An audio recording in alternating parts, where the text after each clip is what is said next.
Okay, so I was watching The Good, the Bad and the Ugly the other day, which I have previously reviewed, by the way, and it got me thinking, whatever happened to Westerns? I don't think it's nice you laughing. Westerns were the Hollywood staple during the 1950s and 60s, but due to the rise in popularity of television, with more and more Western TV series being made, the genre in film saw a decline, with studios making less and less towards the end of the 60s and into the 70s. Oversaturation within the market, you could say. I think studios today could really take note.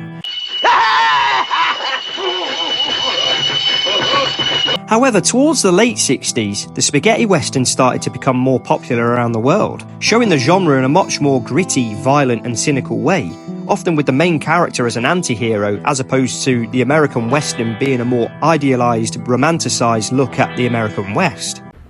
When you have to shoot, don't talk. Later made American westerns did take inspiration from the spaghetti western, see multiple Quentin Tarantino films, and James Mangold's remake of 3:10 to Yuma, for example. I think you could also include Clint Eastwood's westerns throughout the 70s and 80s, including his 1992 Oscar winner Unforgiven, which is an absolutely amazing film, by the way. The duck of death.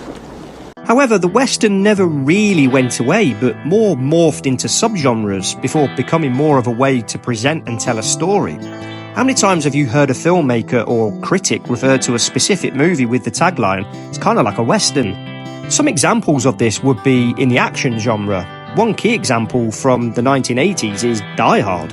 If you were to frame Die Hard as an out-and-out western, the synopsis would be that when a wandering lawman happens upon a town overrun by a gang of outlaws, he finds himself caught up right in the middle and has to do the right thing to help the town get rid of this threat once and for all. The actual synopsis is that a group of terrorists... Who said we were terrorists? Well-financed, well-armed thieves take over the Nakatomi building.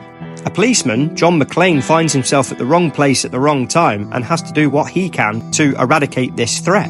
On the surface, it's a sleek 1980s action thriller, but deep down, it's a western. Happy trails, Hans. References within the film are also made to signify this, with Hans Gruber calling McClane the cowboy. Do you really think you have a chance against us, Mr. Cowboy? I was always kind of partial to Roy Rogers, actually. And McClane's famous line, "Yippee-ki-yay, motherfucker."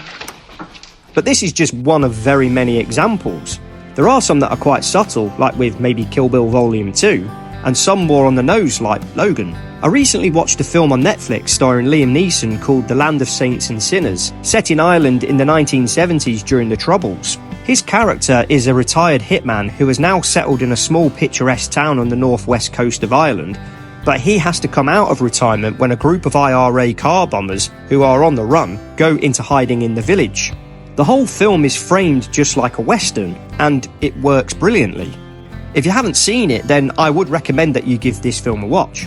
In a roundabout sort of way, the western never really went away, but took on a more contemporary form.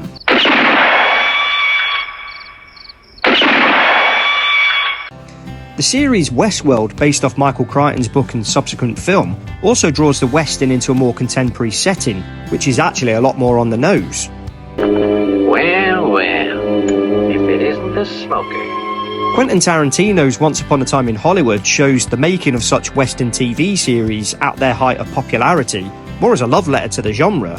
Further to his out-and-out westerns, The Hateful Eight and Django Unchained, which take obvious inspiration from Sergio Leone's spaghetti westerns.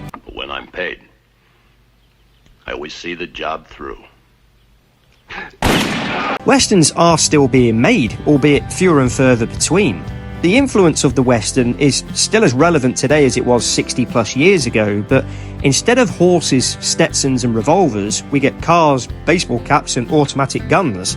And the superhero genre is to the 2010s and the 2020s what the western was to the 50s and 60s. At some point, the superhero genre could end up the same way. So in a nutshell, that's what happened to the western. Think you can make it, Pilgrim? Thank you very much for watching this video. Don't forget to like, share and subscribe, and until next time, take care.